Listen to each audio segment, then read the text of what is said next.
Hola a todos, bienvenidos a otra sesión más de nuestro curso sobre la filosofía de Schopenhauer aquí en el Pensamiento en Llamas. Y bueno, pues en esta ocasión nos vamos a meter al tema de Schopenhauer y su filosofía del derecho así denominada, que bueno, pues dicho sea de paso es un tema no muy conocido, no muy popular, porque bueno, pues digamos que no es uno de los referentes cuando nosotros pensamos en el pensamiento de Schopenhauer, que bueno, sin embargo, a pesar de que este tema no es muy popular dentro de los análisis de Schopenhauer, digamos que es fundamental y esencial para que nosotros podamos entender mejor la consideración que tiene Schopenhauer en torno al asunto de los derechos animales, ¿de acuerdo? Entonces, digamos que este video tiene que servir como un preámbulo lo suficientemente exhaustivo para que nosotros podamos introducirnos de la mejor manera posible al asunto de los derechos animales y Schopenhauer, tema que será objeto de este curso la próxima semana, ¿de acuerdo? Bueno, y ya, para ir cerrando esta breve introducción, nada más me gustaría dar un enorme agradecimiento a todas aquellas personas que decidieron volverse miembros del Pensamiento en Llamas, porque bueno, pues es gracias a sus retribuciones económicas que el Pensamiento en Llamas puede seguir existiendo, y bueno, que yo puedo seguir manteniendo esta oferta pública y gratuita de cursos de filosofía para todos aquellos que estén interesados en las diversas temáticas que tratamos aquí en el Pensamiento en Llamas. Entonces, un enorme agradecimiento a todas estas personas. También agradezco a aquellas personas que pues decidieron darle continuidad y seguimiento a las sesiones de este presente curso, ya que bueno, si ustedes no ven estos videos, pues no tendría mucho sentido hacerlos. Entonces, también mando un enorme agradecimiento a todas estas personas. Ahora bien, para ya cerrar con broche de oro esta breve o esta pequeña introducción de la presente sesión, nada más pongo aquí en pantalla una recomendación bibliográfica para pues todos aquellos que quieran seguir profundizando en este asunto de Schopenhauer y su filosofía del derecho. En concreto estamos hablando del libro de el Handbook de Schopenhauer editado por la Universidad de Oxford. Aquí se encuentra un capítulo dedicado a la cuestión de la filosofía del derecho en Schopenhauer. Entonces, bueno, pues lo dejo como les indico para todos aquellos que quieran seguir profundizando en la materia, ¿de acuerdo? Y ahora sí, pues dicho eso, vamos a meternos de lleno con este tema de Schopenhauer y su filosofía del derecho, no sin antes dar algunas cuantas consideraciones contextuales para que, bueno, pues nosotros no tergiversemos, malinterpretemos justo la consideración de cuál es esta filosofía del derecho de Schopenhauer, que bueno, pues en pocas palabras, lo que va a hacer Schopenhauer dentro de esta filosofía del derecho es decirnos su perspectiva de qué es el derecho y también pues qué es el Estado, de dónde viene y cuál es la función normativa o reguladora que tiene con respecto a los individuos. Entonces, para comprender, como les digo, a cabalidad, sin tergiversar, pues en este sentido es importante que nosotros no partamos sin considerar el contexto de la filosofía del derecho en tiempos de Schopenhauer, ¿de acuerdo? Quizás muchos ya hayan escuchado antes la cuestión de la filosofía del derecho de Hegel. No me voy a meter tanto en ese asunto, pero evidentemente esta filosofía del derecho de Schopenhauer en muchos puntos y en muchos aspectos está criticando a la filosofía del derecho hegeliana. ¿Y por qué? Bueno, primero que nada, creo que sí es importante mencionar que la filosofía del derecho hegeliana está suscripta a un tipo de positivismo contractual muy particular que parte del reconocimiento. Ahorita me voy a explayar más sobre este punto, pero también no perdamos de vista que esta misma filosofía del derecho hegeliana pues está dentro de dos grandes corrientes de pensamiento que están en disputa en torno a la definición del derecho y también la definición del Estado, y en este sentido de la reflexión filosófica en torno al derecho, ¿de acuerdo? Bueno, entonces, aquí lo que ven en pantalla es una caracterización a grandes rasgos de esto que se suele denominar como positivismo contractual y también naturalismo contractual. Dicho sea de paso, para todos aquellos que estén interesados en el contractualismo, pues les recomendaría este librito que ven aquí en pantalla, muy bueno, muy recomendable, como les digo. Entonces, para todos aquellos que quieran seguir profundizando en este tema, es fascinante, o bueno, al menos para mí lo es, ¿no? En fin. Entonces, a ver, en esencia, y justo cuando terminemos de explicar esto, pues vamos a poder situar de una mejor manera la filosofía del derecho de Hegel a grandes rasgos, ¿verdad? Porque, bueno, si no, nos desviamos demasiado de la temática de este curso y de este video si nos metemos a profundizar en rasgos muy particulares de la filosofía del derecho de Hegel, ¿de acuerdo? Bueno, a ver, recordemos que esta cuestión del contractualismo pues es la idea de que el Estado surge a partir de un contrato social, ¿de acuerdo? Pero aquí el gran punto de debate que existe entre estas dos corrientes del contractualismo, una de carácter jus positivista y otra de carácter jus naturalista, que pues dicho sea de paso, a modo de paréntesis, aquí en el Pensamiento en Llamas ya tenemos un sábado filosófico al cual nosotros nos dedicamos a definir y a reflexionar en torno al jus positivismo y al jus naturalismo, ¿de acuerdo? Cualquier duda que tengas respecto a estas dos corrientes, te invito a que veas ese sábado filosófico. Si no, no pasa nada, si tienes alguna duda, me la dejas aquí abajo en la caja de los comentarios y yo con mucho gusto pues la atiendo, ¿de acuerdo? Bueno, entonces está esta cuestión del contractualismo, que de nuevo es la idea de que el Estado surge a partir de algún tipo de pacto o de consenso, de convenio social, ¿no? Entre los individuos o integrantes de una sociedad. Sin embargo, aquí el punto rijoso, digamos, o de gran debate filosófico es si el derecho, nuestros derechos también surgen a raíz de este pacto o de este contrato. Y bueno, la reflexión que se sigue inmediatamente es en torno a si el derecho es creado o es natural, ¿de acuerdo? Y bueno, en este sentido, desde una postura contractualista, lo puedes entender de dos maneras. Uno, al estilo del jus positivismo. Recordemos en grandes rasgos que el jus positivismo pues es esta postura en filosofía del derecho que nos dice que solamente existe el derecho cuando éste está escrito y bueno, evidentemente reconocido por un Estado, es decir, que lo único que es derecho es lo que se suele denominar como derecho vigente. El derecho que tú tienes plasmado en las constituciones, en códigos civiles, códigos penales, etcétera, ¿no? De tal suerte que el jus positivismo no cree que exista algo así como un derecho natural. Y bueno, aquí dentro de un jus positivismo contractual lo que se cree es que no solamente el contrato social genera o crea esto que solemos denominar como el Estado, sino que también genera o crea los diversos derechos a los cuales se les atribuye a los individuos en una sociedad. De tal suerte que fuera del Estado no existe algo así como el derecho, ¿de acuerdo? Esa es la postura de un jus positivismo contractual. Y en este sentido, bueno, se mete la perspectiva aquí de que el derecho es generado o creado por reconocimiento. Y en este sentido, pues aquí estaría la filosofía del derecho de Hegel, la cual en grandes rasgos nos dice que pues los derechos se dan por una lucha de reconocimiento de particulares respecto al Estado, ¿de acuerdo? Bueno, en contra de la postura del jus positivismo contractual está la del jus naturalismo contractual. A grandes rasgos, el jus naturalismo, recordemos que es esta postura en filosofía del derecho que cree que existe algo así como derechos naturales, derechos inalienables por el simple... por la simple razón o el simple hecho de nacer como seres humanos, etcétera, de tal suerte que no son renunciables, ¿de acuerdo? Y que pues no dependen del reconocimiento del Estado, de tal suerte que un jus naturalismo contractual considera que dentro de un contrato social o de un pacto social que genera esto que solemos denominar como el Estado, pues en realidad lo que está pasando aquí es que hay una secesión, una renuncia de derechos naturales para que pueda existir esta entidad llamada Estado, a saber, bueno, pues la renuncia del derecho natural más evidente que se da cuando se genera un Estado vía contrato social, según el jus naturalismo contractual, es el derecho natural de autodefender nuestra vida, de autodefender nuestra seguridad, etcétera. Todo eso lo cedemos a que el Estado lo haga por nosotros, ¿no? Ok. Entonces, en este sentido, dentro de la postura de un jus naturalismo contractual, bueno, pues se cree que hay derechos fuera del Estado e incluso le dan un sentido a la génesis del Estado a partir de esta renuncia, ¿de acuerdo? De tal suerte que si no hubiera derechos naturales, no podría darse la renuncia de los mismos y en este sentido no podría existir un Estado, ¿de acuerdo? Entonces, como pueden darse ustedes cuenta, a pesar de que son posturas contractualistas sobre la génesis del Estado y del derecho, ambas son diametralmente opuestas. Esto es algo muy interesante.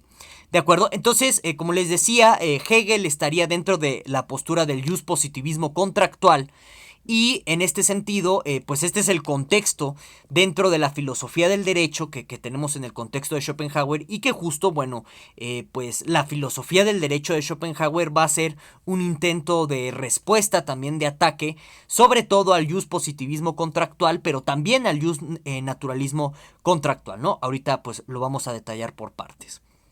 Bien, entonces algo interesante e importante a rescatar y a destacar de las consideraciones anteriores que acabamos de hacer respecto al derecho es que son nociones o conceptos positivos de derecho. ¿Qué quiere decir esto? Que lo que estamos haciendo cuando tenemos una noción positiva de derecho es definir de manera afirmativa lo que es el derecho. Un ejemplo, cuando yo les digo que el derecho es algo natural que tienen los seres humanos por el simple hecho de existir, bueno, pues esta es una noción afirmativa de derecho porque estamos afirmando lo que es. Entonces, en este sentido, la noción que tiene Schopenhauer de derecho es negativa. ¿En qué sentido es negativa? En el sentido en el que no nos dice qué es el derecho, sino nos está diciendo hasta dónde llegan el derecho de los demás, el derecho de terceros, y en este sentido, pues digamos que es un derecho de limitaciones de acción, perdón. Y digamos que rompe en muchos sentidos, bajo este contexto de Schopenhauer que acabamos de describir, pues muchos paradigmas respecto al derecho mismo, ¿de acuerdo? Bueno, vamos a detallar por partes qué significa o qué implicaciones tiene esta noción negativa de derecho, no se preocupen, ¿de acuerdo?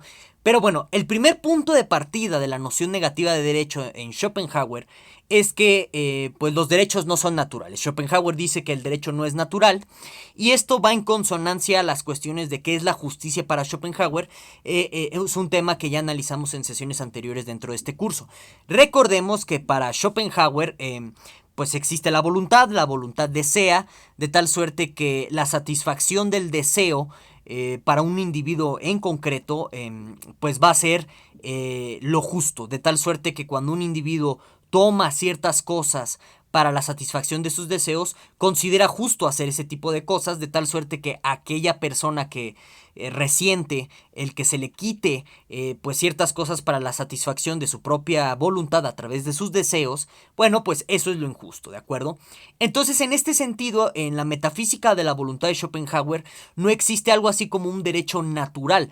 ¿Por qué? Porque digamos que la idea de que alguien tenga un derecho por el simple hecho, valga la redundancia, de existir, pues no es en sentido estricto un derecho. Porque en realidad todos, en virtud de que somos esclavos de la voluntad, nos sentimos merecedores de derechos naturales o de derechos innatos, ¿de acuerdo? Entonces, para Schopenhauer, la consideración de un derecho natural en realidad es una perspectiva es muy subjetiva del derecho. Ahora bien, también Schopenhauer cree en este sentido que el derecho no surge de un pacto. Entonces, como pueden darse cuenta con la primera consideración de Schopenhauer respecto a que pues el derecho no es natural, se rompe con el positivismo, y ahora con esta consideración de que el derecho tampoco surge de un pacto, se está rompiendo la consideración de positivista, perdón. Entonces, en este sentido, ya se está saliendo de la dicotomía o de la dialéctica propia de su generación y propia de su contexto, ¿no? Bueno, ¿por qué, en pocas palabras, para Schopenhauer el derecho no surge de un pacto? Porque en este sentido, el derecho es un dictado de la voluntad del más fuerte, pero no un dictado afirmativo, sino un dictado en sentido negativo. ¿Qué quiere decir eso? O sea, que, por ejemplo, imaginen ustedes que pues ustedes viven en un pueblito y de pronto llega una banda de ladrones y conquista a ese pueblito.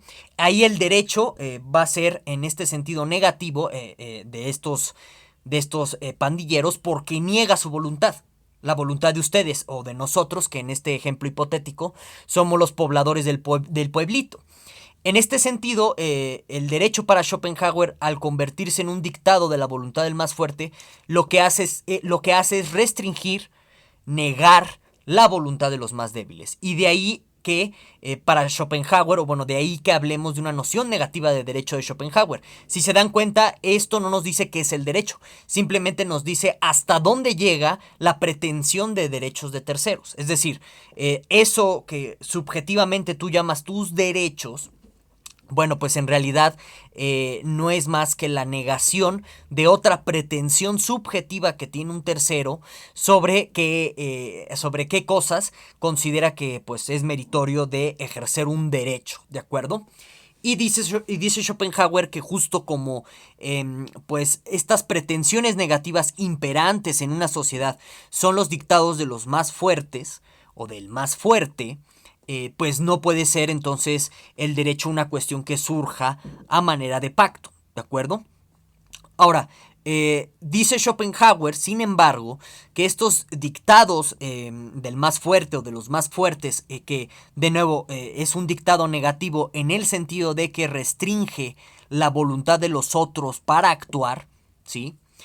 Dice Schopenhauer que ese dictado pues no es tan malo ni tétrico como pues de pronto se cree, sino que según Schopenhauer ese dictado sirve para protegernos de las injusticias de los demás, ¿de acuerdo? O sea, de todas aquellas consideraciones subjetivas en donde la voluntad de otro anula nuestra propia voluntad, dice Schopenhauer que pues de hecho gracias a que existe la voluntad de uno más fuerte, pues podemos pedirle a este uno más fuerte pues que aplique una restricción sobre la voluntad de los demás, voluntad que nos afecta en nuestra área de interés y en este sentido que haga justicia por nosotros entre comillas, ¿de acuerdo? Entonces de aquí se va a derivar o seguir la teoría del estado de Schopenhauer, ¿no? Pero a ver, y ya con esto redondo, perdón, o termino de cerrar esta idea en torno a la noción negativa de derecho en Schopenhauer.